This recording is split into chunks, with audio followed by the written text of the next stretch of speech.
Sinclair Ferguson habla de un libro interesante que había leído, escrito en 1900 por un autor relativamente desconocido llamado Dr. A.E. Winship. El libro se llamaba Duke Edwards, J-U-K-E, Duke Edwards, que era un estudio en educación y en herencia. Realmente comparaba hablaba de que de 2 semanas, de 2 familias que habían producido. Edwards era el hijo de Jonathan Edwards.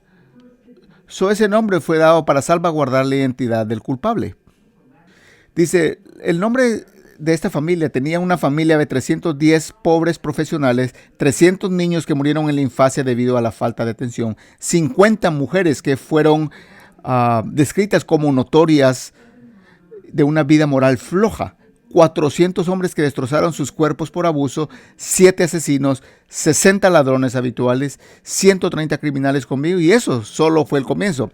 Ahora, de parte de Jonathan Edwards, por el contrario, la familia durante el mismo periodo produjo más de 100 ministros y misioneros, 13 presidentes de universidades, 65 profesores universitarios, 120 graduados de Yale, de la Universidad de Yale, 100 abogados, 30 jueces, muchos alcaldes y muchos gobernadores estatales.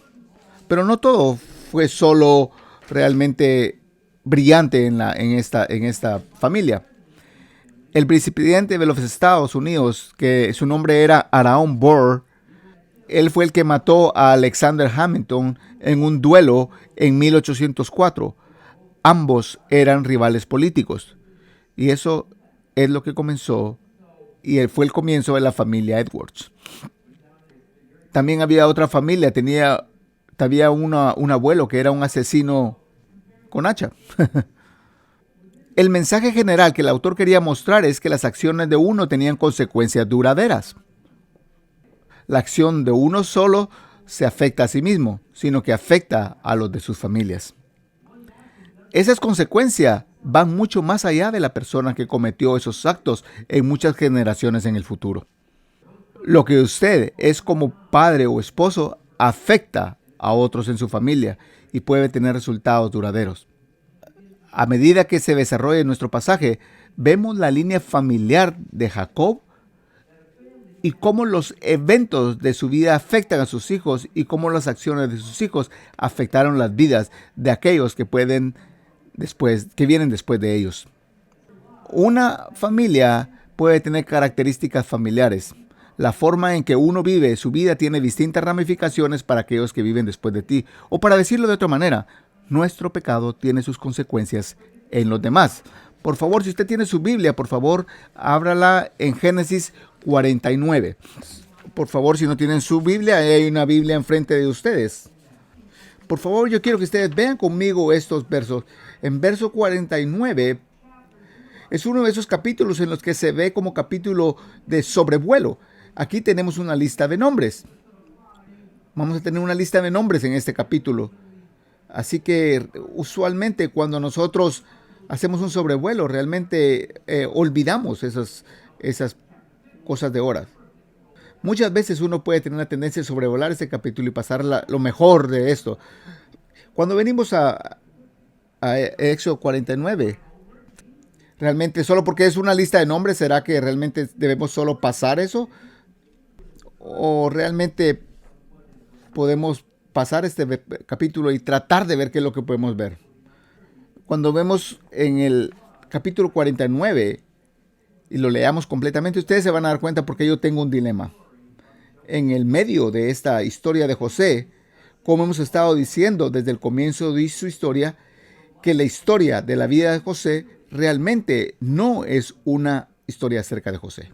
La historia de la vida de José es una historia acerca de Dios obrando en la vida de Jacob y colocando a Judá en preeminencia en la familia.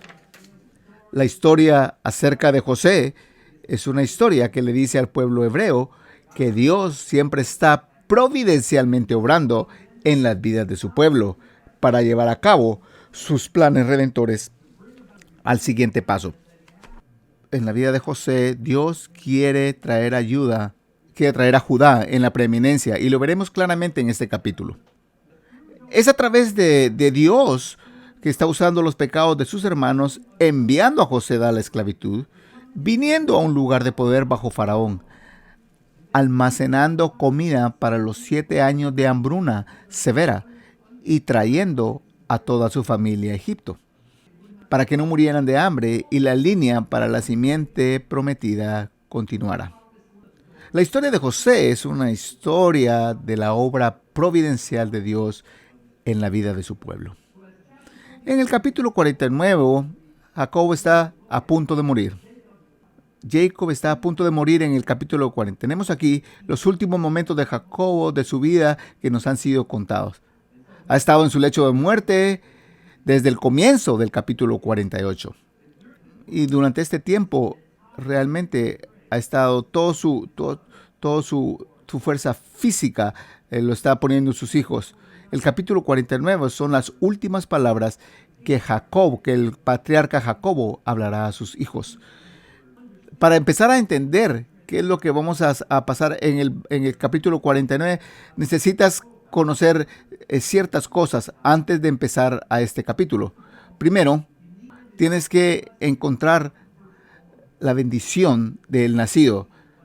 Eso es algo clave para que puedas encontrar la bendición. La bendición primogénita del padre contenía 2 porciones. Primero, la porción de doble bendición. El hijo que iba a ser elegido va a recibir doblemente bendición que el otro hijo. Luego está la porción de la preeminencia. Por lo general, estas porciones van al hijo que fue el primogénito. Pero realmente esto no pasa aquí. Rubén deshonró a la familia y a Jacob al actuar inmoralmente con la concubina de su padre. Realmente él no va a recibir la bendición del primogénito. Dios se mueve dentro del corazón de Jacob para pasar por alto a Rubén, para pasar a Simeón y luego dividir la bendición primogénita para su hijo José. La primera porción es para José, su hijo favorito. Él quiere elevar su amor por Raquel para darle a José esta bendición. Jacob hace esto no por su propia agenda personal, sino porque va a haber un significado espiritual que Dios quiere lograr a través de su pueblo. Así que José va a recibir una doble bendición de su padre. Pero el significado de esto, que tiene un lugar que tenga en la tribu llamada después de él, esencialmente tendrá 2 tribus después, la tribu de Manasés y la tribu de Efraín, ambos hijos directos de José. Para lograr esto, Jacob va a adoptar a sus 2 nietos como propios para que José pueda recibir esa doble bendición. 2 por el precio de 1. Esto es lo que lo vimos la última vez. Pero hay una porción de preeminencia, y esto es lo que vamos a ver en el capítulo 49. Jacob no le da esta porción de preeminencia a José. La pregunta para todos es, ¿quién es el que va a tener la preeminencia? ¿Quién va a ser el líder de la familia? ¿Quién va a ser el próximo patriarca de estar a cargo de la familia? Si José no la recibió, ¿quién la hará? Hay una segunda cosa que tú tienes que entender. Tenemos una lista de los hijos de Jacob en este pasaje. Los hijos de Lía primero, los hijos de Bilha después, los hijos de Silpa y los hijos de Raquel. La pregunta inicial es, ¿qué se hará? ¿Quién de los 12 hijos recibirá preeminencia en la familia? ¿Quién va a recibir la preeminencia en la familia? Si hay una lista de los familiares. La otra cosa que tú tienes que saber es el significado de los nombres de los hijos. Tienen mucha significancia. Muchas de las bendiciones corresponden al significado de su nombre o lo contrario de lo que significa su nombre. Tienen que saber esto, porque vamos a ver este pasaje y esto dice, algunos de estos se ve clarito, pero en lo positivo, corresponde a lo que su nombre significa. Otra cosa que tienen que ver. Este es un pasaje de imágenes, usa muchas imágenes Quiero que noten a medida que avanzamos en este pasaje, el uso de imágenes para describir a los hijos. Muchas de las bendiciones aquí tienen una imagen de un animal o una planta. La imagen es para describir un rastro de carácter de ellos o un resultado que tendrá lugar. Así que tenemos que interpretar esta manera diferente a nuestras otras porciones de Génesis. Contienen símbolos que tienen un significado. También tiene una aplicación profética. Este es un pasaje profético que mira adelante, que mira en una cantidad de 1700 años en el futuro. Mira en el futuro esto. Muchas veces son 1700 años en el futuro. Y muchas veces las cosas no han tomado ni siquiera lugar. Así que este es un pasaje profético. Y cuando interpretamos esta sección de manera diferente a lo que hemos visto ahora, es una historia narrativa. Es una historia de eventos. Esto pasa, esto ha pasado acá, pero no tenemos esto acá. Aquí tenemos algo profético y encontramos símbolos también. Cada símbolo representa algo. Entonces la clave es descifrar lo que significa el símbolo.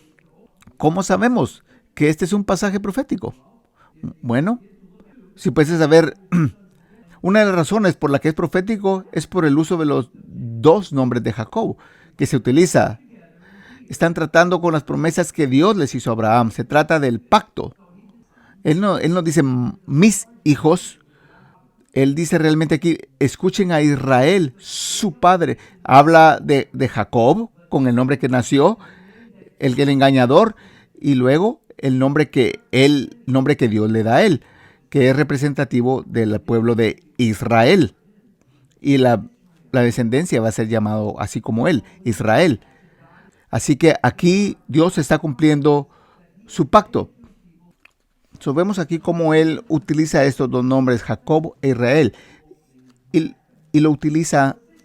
Tienen que saber también, como con muchas de las profecías que encontramos hay muchas capas de cumplimiento. Algunas pueden suceder muy rápidamente, otras pueden cumplirse más adelante. Y otras no pueden cumplirse hasta que el Señor regrese. Hay varias capas para que esto se cumpla. Tienen que entender eso, especialmente cuando llegamos a Judá. La bendición de la preeminencia comenzará a cumplirse con la preeminencia del rey David, pero al final se cumplirá con el rey de Jesús. Así como las bendiciones empiezan a decirse en la familia, hay muchas capas que están implícitas. Y de último, número 7 dice, este es un pasaje cuyo enfoque está en la preeminencia de Judá. Yo no puedo esperar a que lleguemos a ese punto, pero eso es un gran pasaje. Pero eso lo vamos a ver la próxima vez. No sé cuándo va a ser la próxima, pero va a pasar. Quiero que miren el texto. Quiero leerles este texto completamente para que ustedes se den cuenta que si ustedes están ahí y cuando escuchan estas cosas y que las escuchen completamente como son. Miren cómo dice. Entonces Jacob llamó a sus hijos y dijo, reúnanse para que les haga saber lo que les ha de acontecer en los días venideros. Júntense y oigan, hijos de Jacob, y escuchen a Israel, su padre. Rubén, tú eres mi primogénito, mi poderío y el principio de mi vigor. Prominente en dignidad y prominente en poder. Incontorable como el agua, no tendrás preeminencia, porque subiste a la cama de tu padre y la profanaste. Él subió a mi lecho. Estamos en Génesis 49, versículo 6.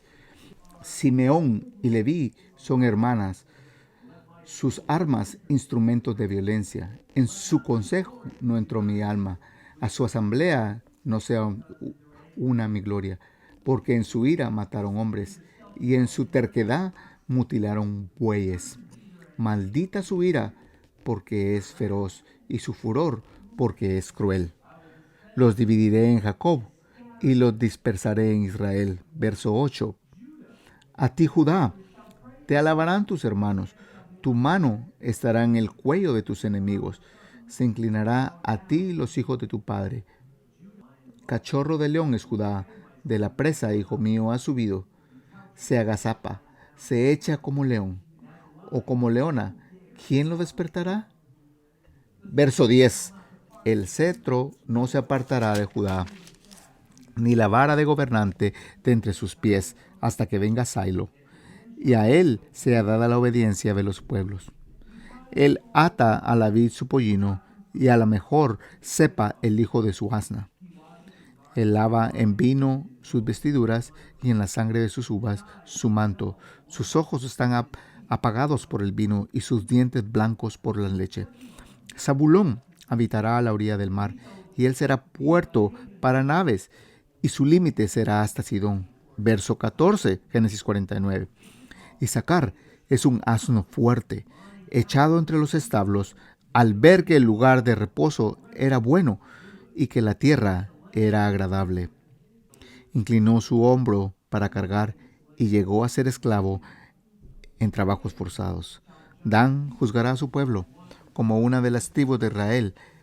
Sea Dan serpiente junto al camino, víbora junto al sendero, que muerde los talones del cabello y cae su jinete hacia atrás. Tu salvación espero, oh Señor.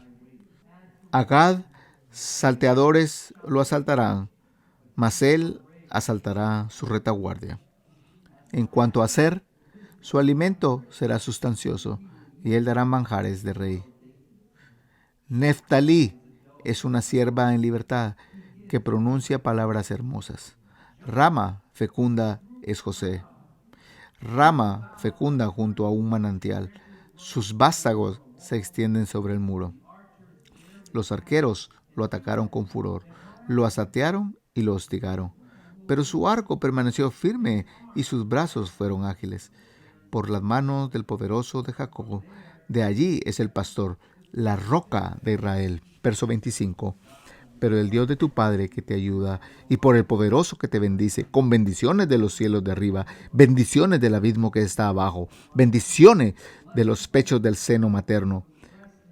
Las bendiciones de tu Padre han sobrepasado las bendiciones de mis antepasados, hasta el límite de los collados eternos, sean ellas sobre la cabeza de José y sobre la cabeza del consagrado entre sus hermanos. Benjamín es lobo rapaz. De mañana devora la presa y a la tarde reparte los despojos.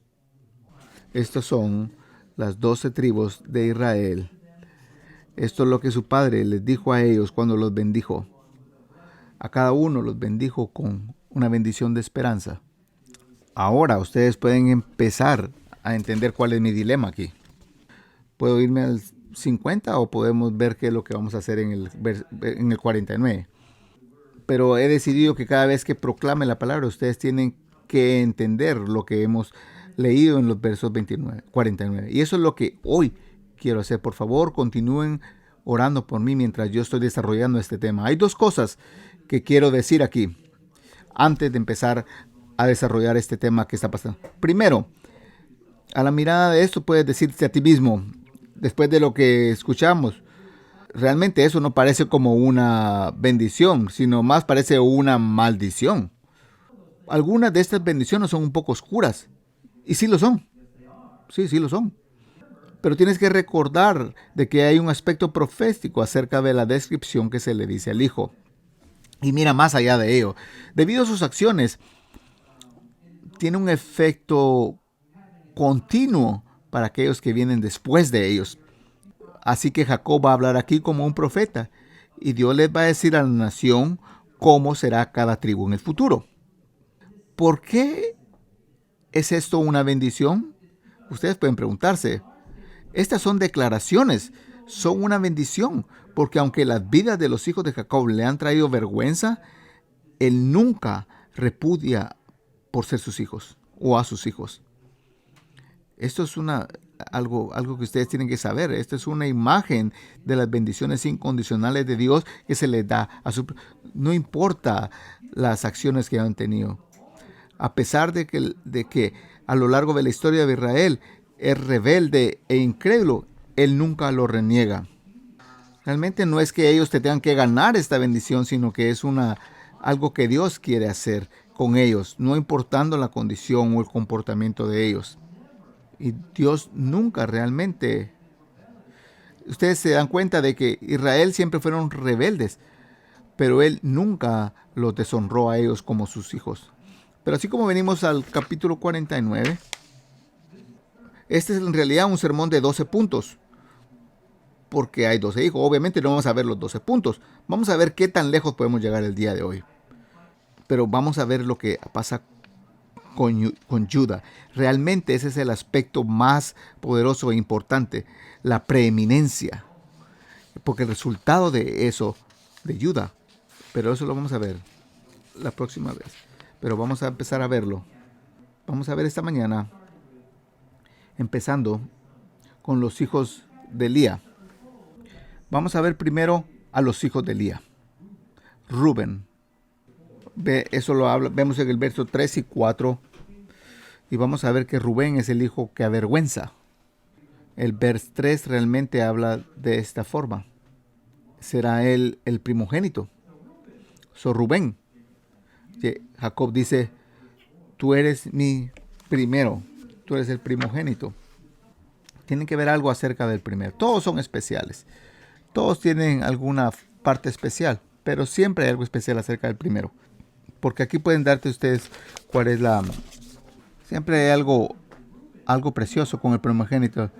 Rubén, tú eres mi primogénito. Siempre hay algo especial. Es dar vida a la próxima generación. Aquí el primer nacido debe recibir el doble de la herencia que sus otros hermanos. Y debía haber sido que él se convertiría en el líder preeminente de los otros hijos de la familia. La batuta fue dada después de Abraham, luego a Isaac y luego a Jacob. Y ahora se debe haber asumido que iría a Rubén porque él era el primogénito. Toda su vida estaba persiguiendo esta preeminencia. Lo mismo pasa con el príncipe Carlos ahora, que toda su vida estuvo siempre para convertirse en el rey de Inglaterra. Rubén ha sido criado para este tipo, ha sido levantado para hacer esto, para convertirse en el líder. En el siguiente versículo vemos cómo Jacob está viendo a su hijo. Miren cómo dice él. Y dice, mi poder y el comienzo de mi fuerza, preeminente en dignidad y preeminente en poder. Miren lo que dice Jacob. Rubén, eras mi orgullo y alegría. Tú fuiste el que me tuvo fuerte. Tú eres el que realmente, deberías de haber sido el preeminente por encima de tus otros hermanos. Había una distinción con Rubén. Esa palabra dignidad quiere decir exaltado. Poder quiere decir autoridad. Eso es lo que estamos viendo aquí. Rubén, tuviste el lugar de honor más alto dentro de la familia. Rubén probablemente está pensando que esta preeminencia era de él. I got it, es mía. Algo positivo viene acerca de esto. Ahora vemos en el verso 4, ahora Jacob describe el carácter de su hijo. Escuchen lo que dice el verso 4. Rubén, tú eres incontrolable como el agua. No tendrás preeminencia. Y estoy seguro que esas palabras se quedaron en sus oídos. Incontrolable como un agua. La imagen aquí que se usa es un aspecto del agua. Significa que eres inestable, tú eres imprudente, estás en ebullición muchas veces. Rubén, tú eres así, tú eres incontrolable. A no ser que sea un agua sólida como el hielo, no la puedes agarrar.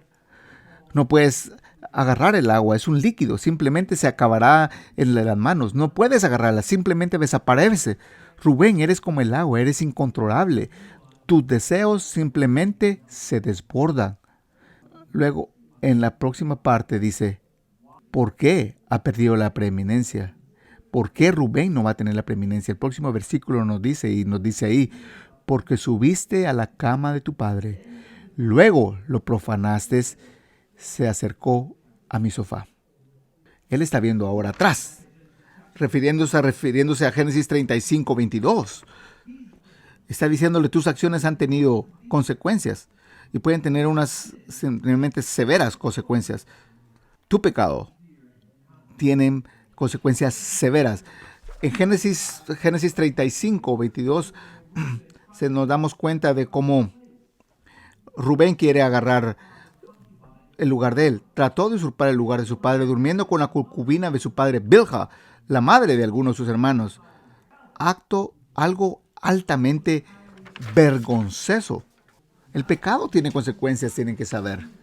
No solo Rubén no solo era el preeminente, sino que la implicación es que tampoco lo serán sus descendencias. El pecado tiene sus consecuencias. Este hecho lo descalifica de la preeminencia. Y cuando empiezas a ver en el Antiguo Testamento qué pasa con la tribu de Rubén, ninguna persona es mencionada en el Antiguo Testamento.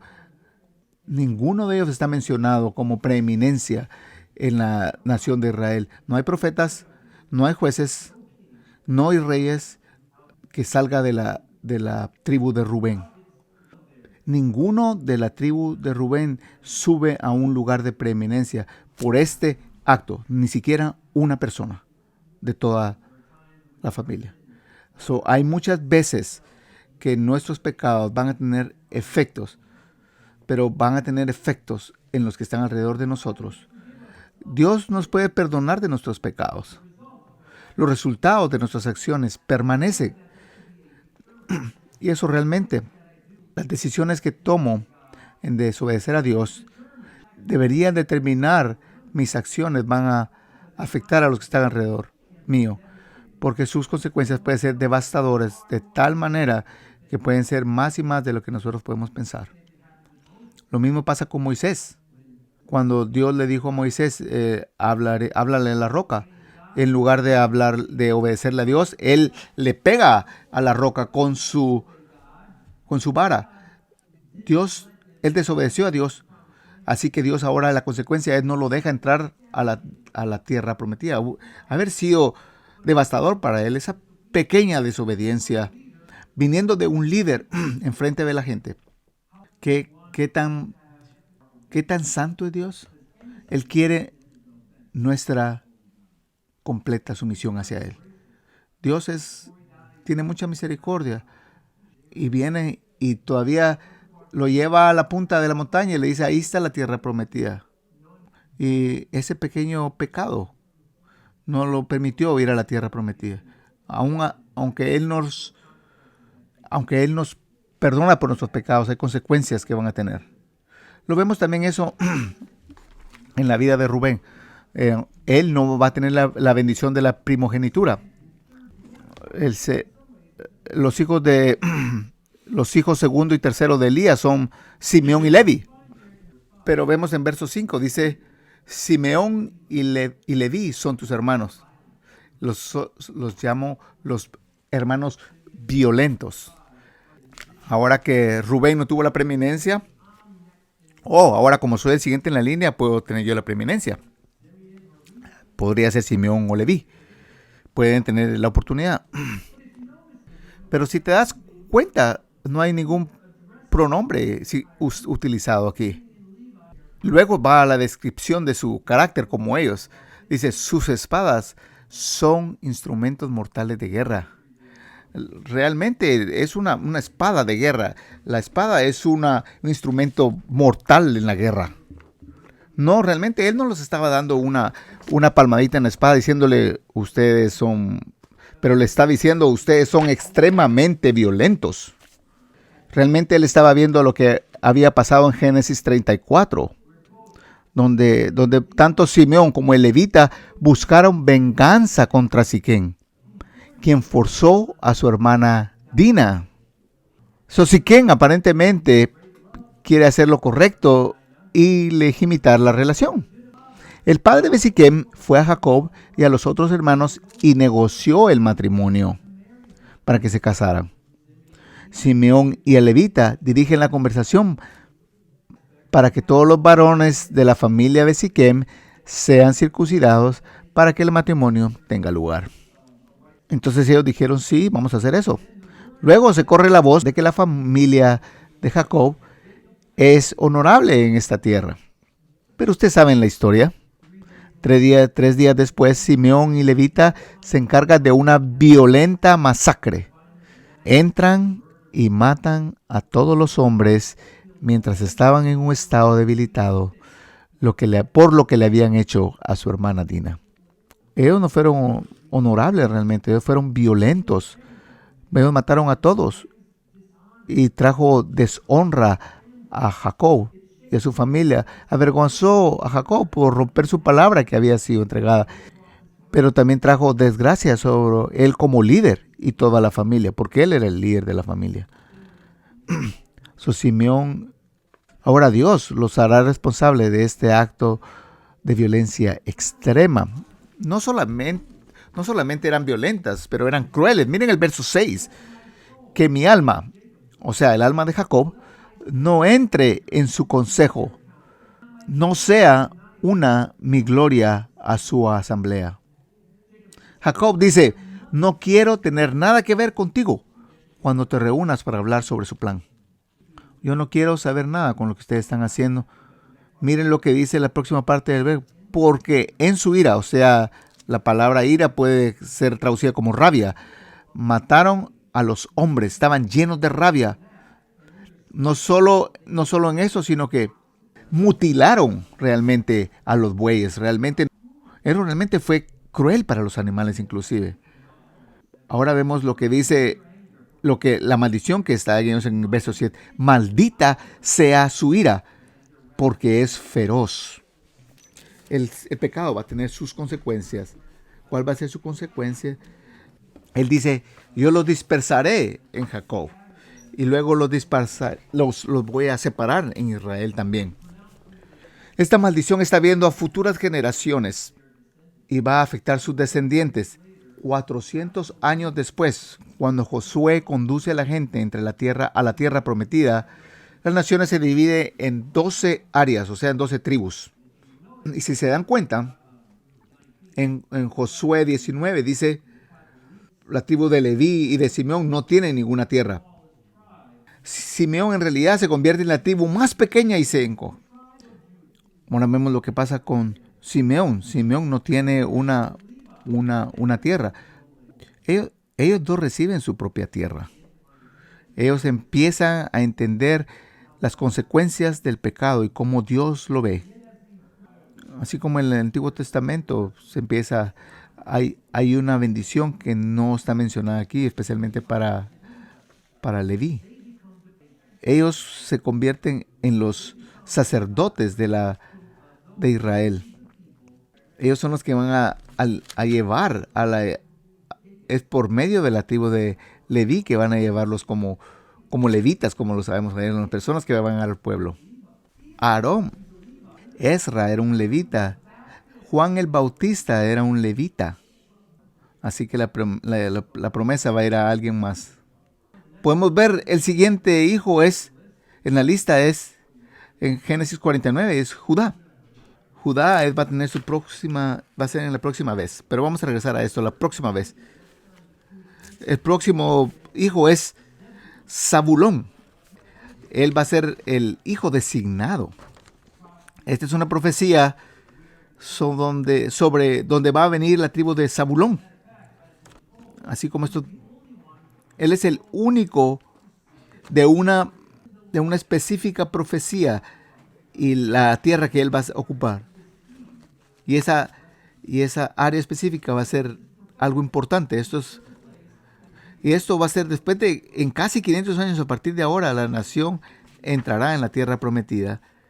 Y cada tribu echará suertes para determinar dónde vivirá cada tribu.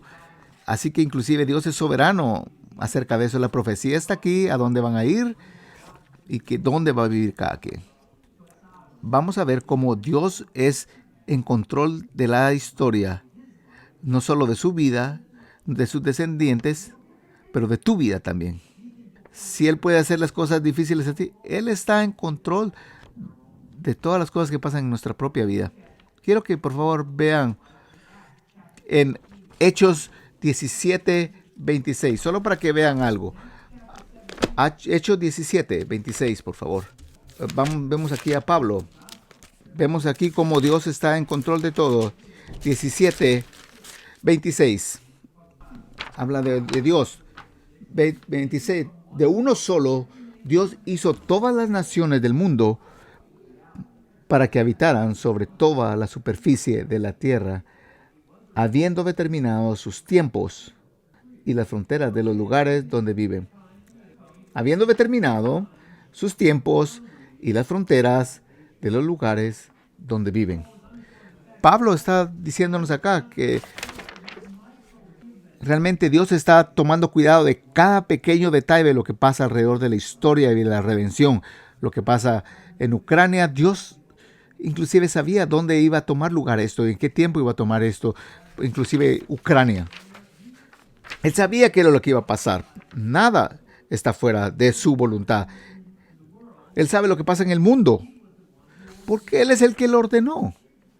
Si Él puede manejar toda la historia de la humanidad, Él puede manejar tu historia también.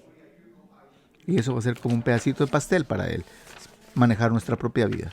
Si Él puede manejar toda la historia del mundo. Vamos a 49. En el versículo 13, 49:13. Zabulón habitará a la orilla del mar. La orilla del mar se refiere aquí al el mar Mediterráneo. La lectura aquí literalmente dice habitará hacia la orilla del mar. Yo tenía una foto que enseñarles, pero ya no tengo tiempo. Pero si ustedes ven los mapas que están atrás de su Biblia, dice, esta tierra está conectada a la costa, está 10 millas de la costa. La tierra de Aser está entre la costa y los límites de Zabulón. Bueno, dice, la clave aquí es como que el puerto de barcos de Aser. Las mercancías viajarían desde el puerto hasta Zabulón. Por lo tanto, Zabulón se convertiría en un lugar muy próspero donde sería un gran comercio y comercio. Era una ruta comercial. A través de él se moverían sus artículos a otros lugares. Realmente era una ubicación muy buena, de mucho comercio. Realmente se movía mucho dinero ahí en Zabulón. Jacob está diciendo que en el futuro la tierra de Zabulón estaría en una ubicación muy privilegiada y sería muy próspera, porque así es. Mira el siguiente y dice, y será un puerto para naves. Los barcos vendrán y le traerán sus productos y ustedes podrán exportarle bienes. Y dice, miren lo que dice el próximo parte, dice, y su límite será hasta Sidón. Sidón está al norte de Sidón y se refiere a un puerto marítimo fenicio. Los fenicios eran muy notorios por estar siempre en contra de Israel. Es realmente aquí donde muchas malas influencias y muchos malos maestros crecieron.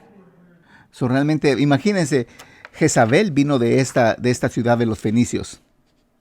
Dios le está diciendo a Zabulón, yo los voy a bendecir, ustedes van a demostrar mi bondad. Eso debería ser un conforte para ti y para mí, porque en nuestra vida podríamos pensar que podríamos estar en otro lugar, pero hay algunos momentos en nuestra vida que tenemos que darnos cuenta que Dios nos pone en un lugar perfecto, en un país perfecto donde nosotros debemos de estar. Posiblemente no te va a gustar donde tú estás, pero tienes que recordarte a ti mismo de que Dios nos ha puesto aquí. Aún así, tú tienes que ver que tú tienes que tener un gran agradecimiento que nosotros vivimos en la ciudad, en el país de América, a pesar de todas las cosas que estamos pasando ahorita, pero todavía tenemos la libertad de juntarnos y congregarnos y no tener miedo de que vamos a ser arrastrados a la cárcel. Podemos ir a Walmart y podemos ir a comprar una Biblia a cualquier tiempo que nosotros querramos. Eso realmente ya no lo encuentras en muchas partes del mundo ahora. Por ejemplo, ahora en Rusia, que es un país musulmán. Tú tienes el privilegio de estar alrededor de otros hermanos, de que te ayudan, que pueden seguir caminando en el Señor. Tienes la bendición de poder compartir tu fe y sin el temor de estar tirado a la cárcel. Tú tienes la oportunidad de escuchar unos grandes mensajes. Por ejemplo, no solo de mí, sino por ejemplo lo pueden ver viene ahorita la conferencia de pastores, que lo pueden ver en YouTube. Tienes esa libertad, pero muchas personas alrededor del mundo no tienen esa oportunidad. Así que Dios nos pone donde estamos en el siglo XXI por una razón, porque Dios es soberano, Él está en control, porque Él ha ordenado, y nosotros realmente somos muy bendecidos. Así que nosotros podríamos estar en otro lugar, pero Dios, Él nos pudo haber puesto en otro país donde realmente nosotros podríamos encontrar al siguiente creyente muy lejano de nosotros. Pero tenemos que darnos cuenta que donde estemos, Dios está con nosotros. Él está en control. Nosotros podemos confiar, porque si la gente podía depender en el pasado de Él, también nosotros podemos depender de Él en este momento de la historia. Y eso lo vemos en la vida de Zabulón. En el verso 14 es el último del día, donde la próxima vez vamos a ver eso. Wow, tengo muchas páginas más. Pero con estas cosas en mente, para que nos preparemos para venir a la mesa, empezamos a ver la importancia de por qué nosotros compartimos la mesa. Cuando venimos a la mesa, es una oportunidad de examinarnos, para ver cómo examinamos nuestras vidas. Si nosotros somos o no, estamos listos para compartir. Es una oportunidad que tenemos que ver adentro de nosotros. Si realmente nosotros somos verdaderos seguidores de Dios, nosotros debemos de pedir por perdón por nuestros pecados. Cada mañana es un momento que podemos empezar frescos y decirle: Señor, por favor, toma esas áreas en que he estado corto de tu gracia. Por favor, trabaja en mi corazón, de que yo te pueda satisfacer a ti. Por favor, ayúdame a que me vuelva atrás de esos pecados. No importa que haya pasado el día de ayer. Lo que importa es cómo tú estás caminando con Él hoy. Para muchos de ustedes, posiblemente tú ni siquiera has venido a Cristo. Es muy fácil para muchos de nosotros lucir como unos verdaderos creyentes, pero realmente no es así. Al mismo tiempo tenemos que reconocer que tenemos que venir a la fe de Jesucristo, porque así como Judas vino a la preeminencia sin ser el primogénito, solo por las promesas de Cristo, Él nos ha dado la habilidad ahora de ser perdonados. Nosotros no podemos venir a Dios por nuestros propios esfuerzos. Tenemos que venir por lo que Cristo es. Él es el sustituto. Él murió en mi lugar. Alguien tiene que morir por tu pecado. ¿Tú vas a pagar por tu pecado o Cristo ha pagado por tu pecado? Eso tomó lugar en la cruz. Él pagó por tus pecados. Tú tienes que decidir quién va a pagar por tus pecados, tú o Él. Posiblemente este es el día de tu salvación y que tú te vuelvas a Él, que te devuelvas de tus pecados. Antes de que vengamos a la mesa es una celebración. La mesa es un tiempo de alegrarnos, saber lo que Cristo ya hizo por nosotros, pasado. Es un tiempo donde Dios tomó la forma de hombre como segunda persona de la Trinidad. Vino como un hombre sin pecado y vino a ser nuestro Cordero de la Paz. Nos limpió de toda injusticia. Y esa es una celebración. Y en esa celebración que pasa y pasa, nosotros venimos a ser más y más como Él. Es una celebración de lo que Dios ha hecho a la salvación y de lo que Él continúa haciendo. Y algún día nosotros seremos como Él, porque lo vamos a ver como Él es. Así que vamos a pedirle a los hombres que vengan aquí adelante, mientras que venimos a examinar nuestros corazones. Padre, gracias por la oportunidad que tenemos de mirar a tu palabra y que nosotros podemos ver de que durante todo esto nosotros no tenemos un récord exacto de cómo ellos vivieron, pero nosotros sabemos que las cosas como están descritas en esta palabra, ellos están muy, muy lejos de ti, pero porque tú estabas trabajando en sus vidas de José y después en Jacob y después en Judá, tú trajiste unidad familiar Tú trajiste una nación unida. Padre, nosotros te damos gracias de que tú eres el Dios que nos toma de estar perdidos y muertos en nuestros pecados y nos das la habilidad de venir a estar vivos en Cristo para traer honor, gloria a ti. Gracias de que podemos celebrar eso. Y luego oro esto en el nombre de Jesucristo. Amén.